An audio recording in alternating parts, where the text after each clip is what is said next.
And these are stories. So what you said about the stories bundling up and then it leading to ailments, those are different stories that have been locked in the body. And if the same story has the same theme around the same area, is going to impact that same thing.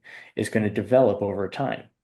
And so, for example, like when I'm working with someone and I ask them the questions, uh, describe the feelings. What are the emotions that you feel? Then I ask them, describe where you feel it in your body. And on a scale of 1 to 10, 10 being the most intense, where does it land? Right. And so we have that information right in front of us. And I kid you not, man, like depending on where it is, going with the energy system, think of chakras, Yeah. we can tie into those as well. So when people are talking about heart heavy stories, they feel it in their chest. Right. When they're feeling an incongruence between what they want to do and what they're doing, they're not doing what they say they're going to do. They're going to feel it in their solar plexus. They're going to feel it in their gut. And that over time will just get nastier and nastier. So then uh those stories, and I think of it like a lumberjack, where another fun analogy where each of those, if our body has this nervous system where there's a river flowing, those logs going down, each of those logs are different stories. Right. And I can explain what stories are later on too, if No, it's no, not clear. that's huge. No, no, And this is huge stuff because a lot of people don't believe in a lot of these things, but it's proven. The books are out there. We all feel emotions. We go through things in life, and a lot of times you can feel your emotions do manifest into physical things. Like, when you're Mhm, stressed, you get headaches, you know what I'm saying? Or you'll have, mhm. back spasms or muscle spasms, or it is what it is, you know what I'm saying? And um what's crazy is I'm resonating with what you're talking about because I believe it 100%. I'm on board with this. What everything that you're talking about makes 100% sense to me. You know what I'm saying? Yeah. When you showed your book title, I was like, oh yeah, this guy Yeah, gets I've it. seen this. Yeah. No, I love the book. I read it 7 times. I mean, I wrote it, but I read it 7 times, and like I'm getting good, feedback from it. So, I'm Nice. excited to write another one. And while we're talking about it, I'm looking at your topics. It's Hmm. funny, you have abracadabra, magic, and spells, and what Yeah, does that have brother. to do with Yeah. it? And the reason I bring that up, and the reason I bring that up is I'm currently reading this. Hmm. Is the Black Black Arts. artist. Oh yeah, Is nice, Okay. nice. magic stuff, not devil worship or none of that. But I'm Yeah. I'm I'm jumping into that type of um trying to learn things about that. Not to practice Mm. anything, but to understand it at a different level. So Hmm. abracadabra, magic spells. King, interject. You can interrupt me anytime if I'm hogging the mic. Nah, Do you you have any good. questions? I like hearing Kyle talk because so I think I told you I said this before. Like I don't do depression. Like I've always been a Mm. super optimistic. I've been a very high energy. I remember I used to drink coffee when I was, early 19, 20. And I was like, man, this shit is slowing me down. I don't need them. A natural battery. Like I've Yeah. always been that way. And Frank knows that. So like when he's talking like this is like, oh yeah, this is up my alley. Like I wanted to go deeper because like when I take my walks in the morning, I'm doing mantras. When I'm going laying down, I'm, talking to myself right in it. Mm. I kind of watched myself over the years evolving from like I used to tell people like life's in shambles. And like when I stopped saying that, my life stopped being in shambles. It Hmm. was kind of like, True. yeah, I was just using words and I really wasn't in tune of what they meant Hmm. or how to use the words. And then I, got more in depth of what words are, what words I can use. Mm. You are a wordsmith, right? You might be a rapper because you've been using a lot of words. I'm like, dog, he got a vocabulary over there, right? And so, um, Thanks, my man. talk about how'd you get into this whole, what is it called? Clarity consulting. How'd you start doing that for other people? Sweet. Okay.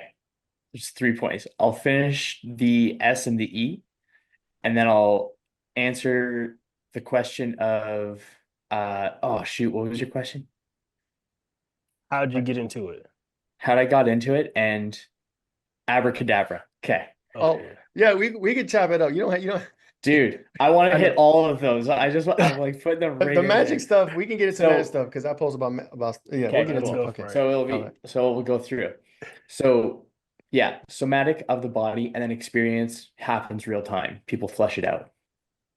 Now, how words are magic and spells, because I like to frame things through a lens of art, science, and magic, or clarity, or yeah, art, science, and magic, because it's a creative endeavor. We create things. Then science is magic that we have quantified, and magic is science that we have not quantified. Mm. So, how I mentioned earlier, quality of the words that we speak will influence the quality of our thoughts.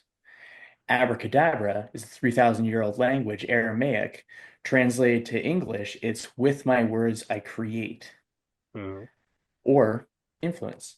And a spell, the definition of a spell, is a word or a collection of words of great influence. So with my words I create, depending on the quality of the words that I consume. That's huge. That's the variable. Mhm. And, I posted earlier today, so I do this all the time. I posted, it might have been yesterday. I posted about music, right? How Mhm.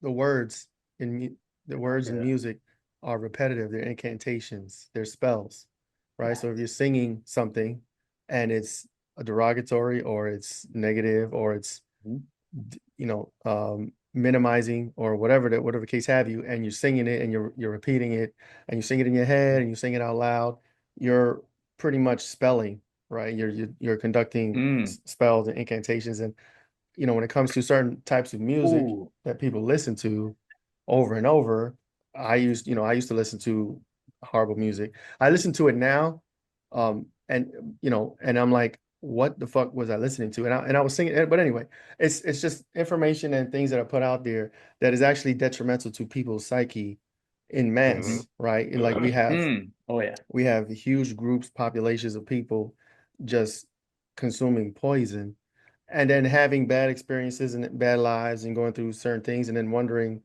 why, Why their me? life, yeah, why their life is happening or whatever's happening. And it's like, look at what you're consuming. We're not even gonna get into Mhm. food and all this other things. We can, but a lot of it is spells, is casting, is incantations, and it's repetitive and it comes on the radio and you play it for yourself and you consume it and it's just Totally. over and over and over. You know. I was out for a walk last Sunday, and I'm so pumped to say this because this is the first time I get to say it on a podcast. So I was so Yeah. pumped. So I was out Exclusive. for a walk. Yeah, dun dun. Uh, so I was out for a walk, and I was thinking about it's not a Rolodex. It's it's a specific word to describe the words that you say regularly. Mhm. It's like your own codex of words. And so these are the main words that we say on a regular basis or that we can pull from when we want to articulate a certain point. And so with the work that I do with all the words, when you really go into the words, if each word gives it a particular feel. And when you put them together, the statements create a different feeling. Mm. So it's like a different something where it's like this, but that. I like to think of it or translate it to this and that because it flows better. It has a smoother flow. So I had this thought where putting together a statement is like composing a melody where you're picking the right words to fit to bring about a particular feeling or a release. Right. And that's And so huge. each word has like a thing. It's like cacophonies. They're harsh sounding words. And a lot of the most aggressive words happen to be the same thing. I think Right. it's homonyms that are the soft sounding words, and the word itself sounds soft too. And so when we have the right flow with for the right intentions, then we're composing a song. And now think of this one too, where I'm just semi-tangenting, but That's Nikola fine. Tesla says to understand the universe, understand frequency, vibration, and energy. And if words produce a frequency when we speak them, an energy Uh-huh. when we feel them, and a vibration through it going from our headphones and microphones and through cyberspace and doing this thing, Mhm. then uh then each statement that we make is a melody within the universe, the one song.